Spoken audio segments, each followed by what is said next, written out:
नमस्कार, मैं Devaki Meena, assistant professor समाजशास्त्र विभाग। आज का हमारा विषय है विवाह के प्रकार, फॉर्म्स ऑफ मैरिज।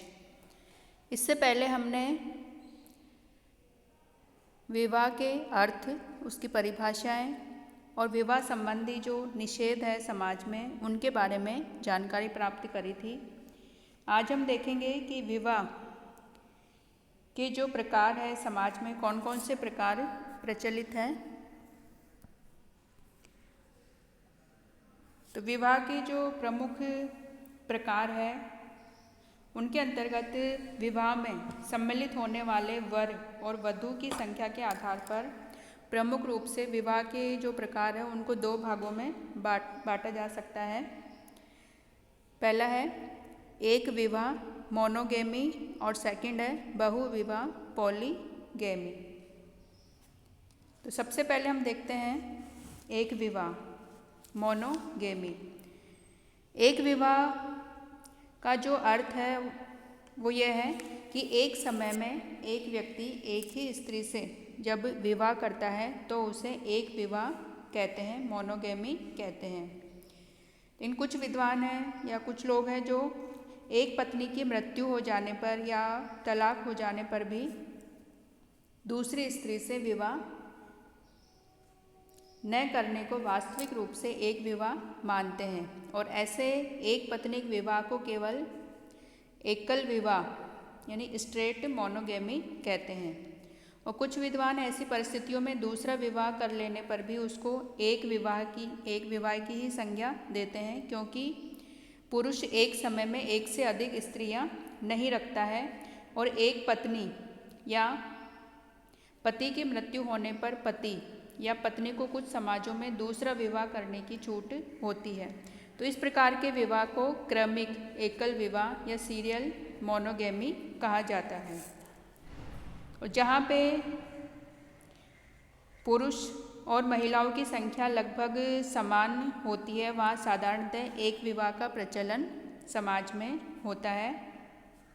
और उद्विकासवादी है उनका भी मानना है कि उन्होंने भी एक विवाह को परिवार और विवाह के जो उद्विकास का जो चरण है उसमें एक विवाह को अंतिम चरण माना है। और वर्तमान में लगभग सभी समाजों में विवाह के जो विभिन्न प्रकार है, विभिन्न भेद है, उनमें एक विवाह को सर्वोच्च प्रतिमान के रूप में मान्यता दी गई है। विवाह का जो दूसरा प्रकार है वो है बहुविवाह पॉलीगेमी। बहुविवाह के अंतर्गत एक समय में एक से अधिक स्त्रियां और एक से अधिक पुरुष विवाह करते हैं। और बहुविवाह के भी तीन प्रकार हैं, बहुपति विवाह, बहुपत्नी विवाह और समूह विवाह। तो सबसे पहले हम देखेंगे बहुपति विवाह पॉलीएंड्री। बहुपति विवाह का यदि अर्थ हम देखें तो इसका अर्थ यह है कि एक व्यक्ति का अनेक साथियों से एक ही समय में विवाह होना बहुपति विवाह कहलाता है। यदि इसकी परिभाषा देखें तो डॉक्टर रिवर्स के अनुसार कि एक स्त्री का कई पतियों के साथ विवाह संबंध बहुपति विवाह कहलाता है।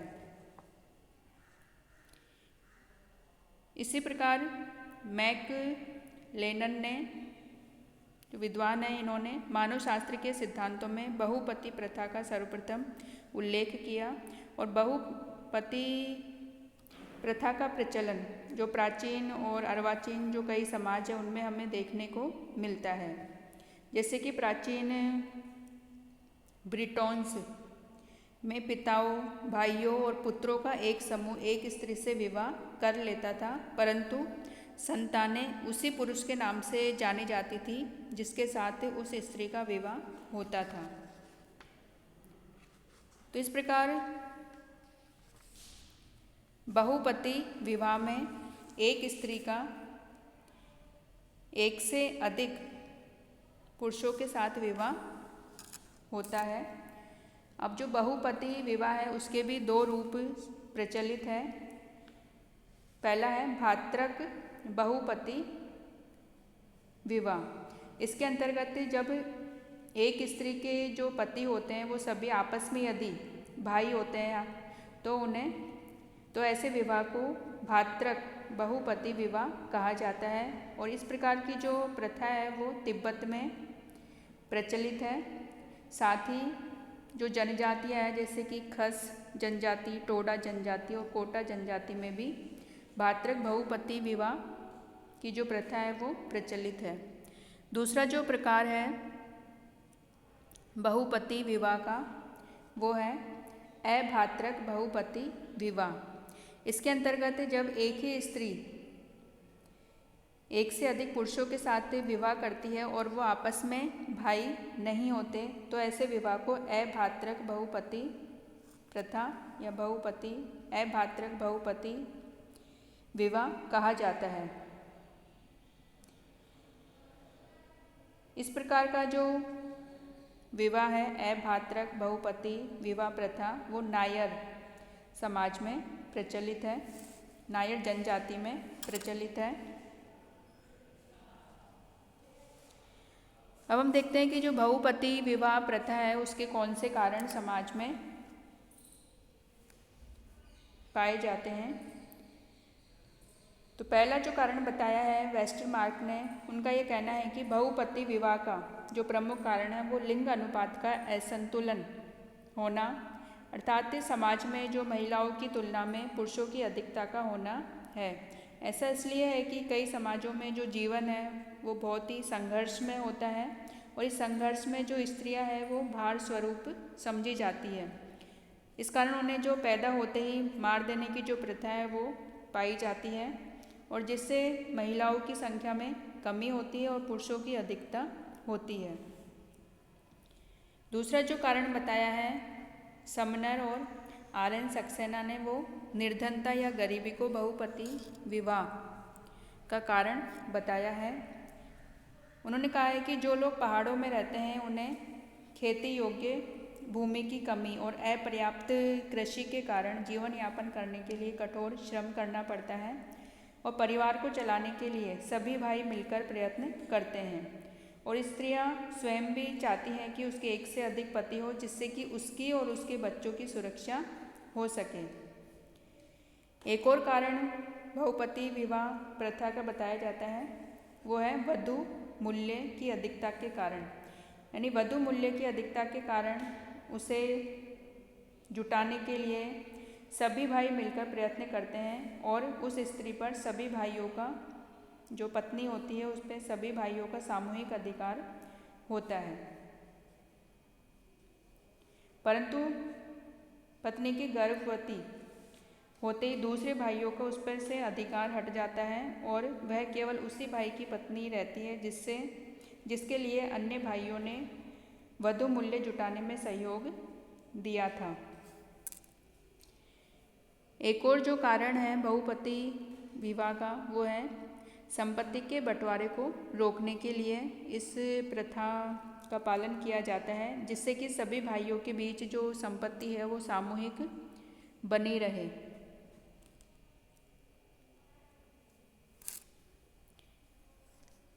इसके जो परिणाम हैं बहुपति विवाह के उसके अंतर्गत इस प्रकार के विवाहों में महिलाओं से जो स्त्री से उत्पन्न होने वाली जो संतानों की संख्या है वो कम होती है और जो संतानें होती है उसमें भी पुरुष संतानों की संख्या अधिक होती है।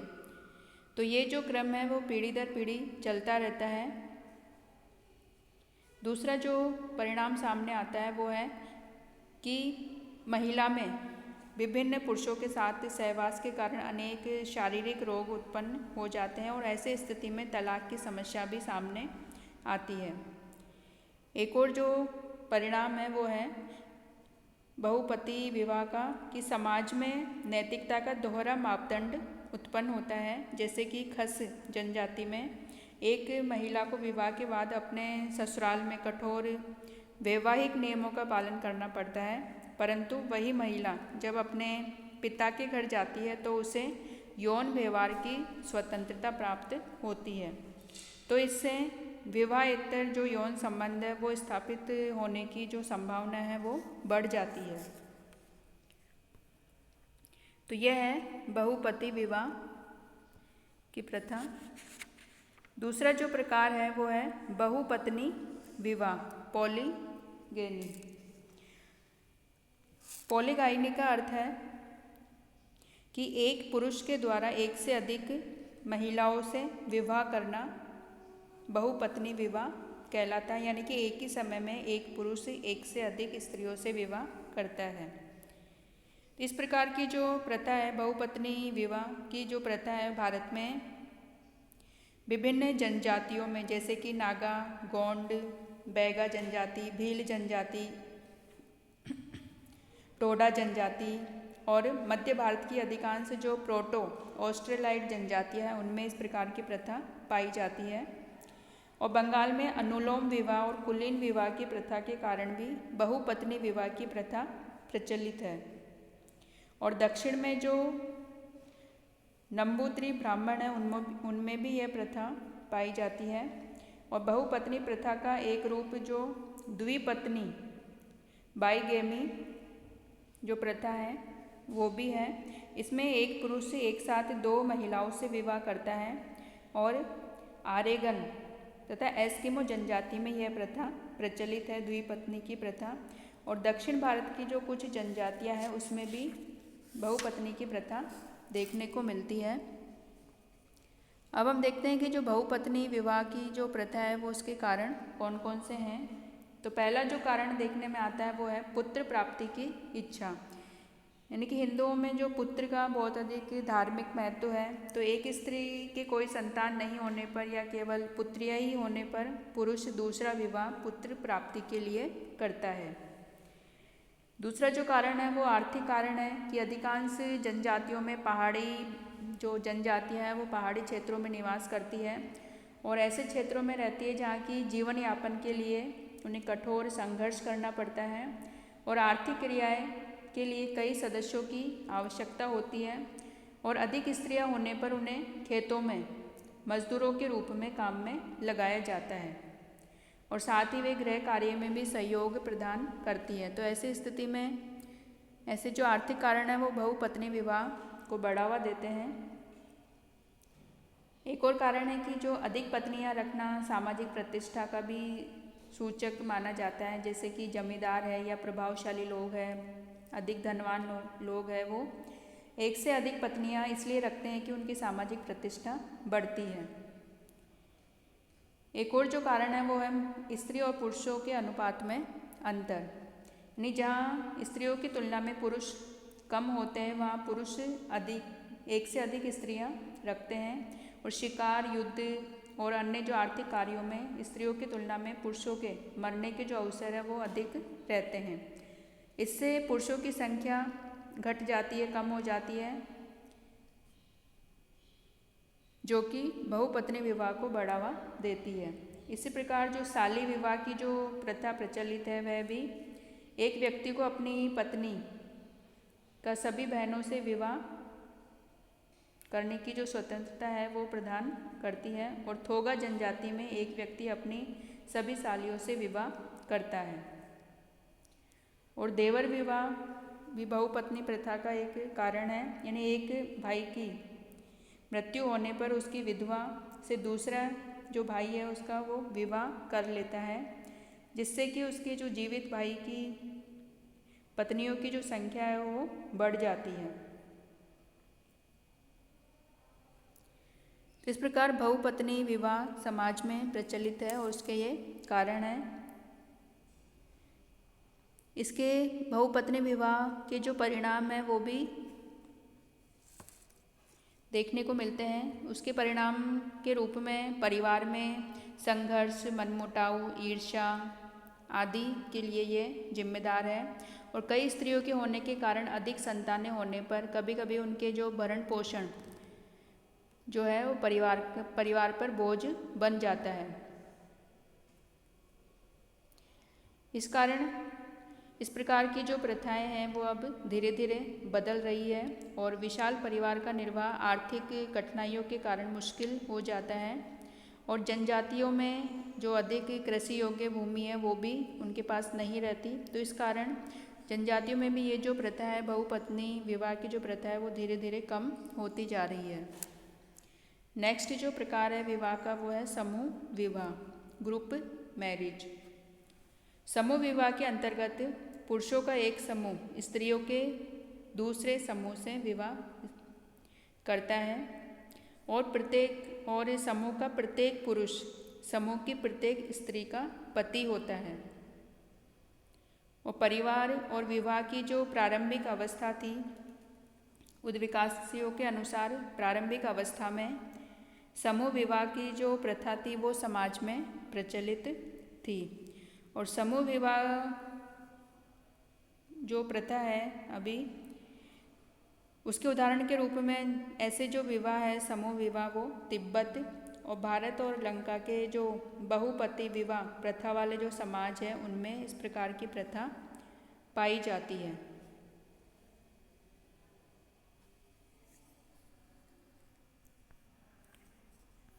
तो इस प्रकार विवाह के ये प्रकार हैं।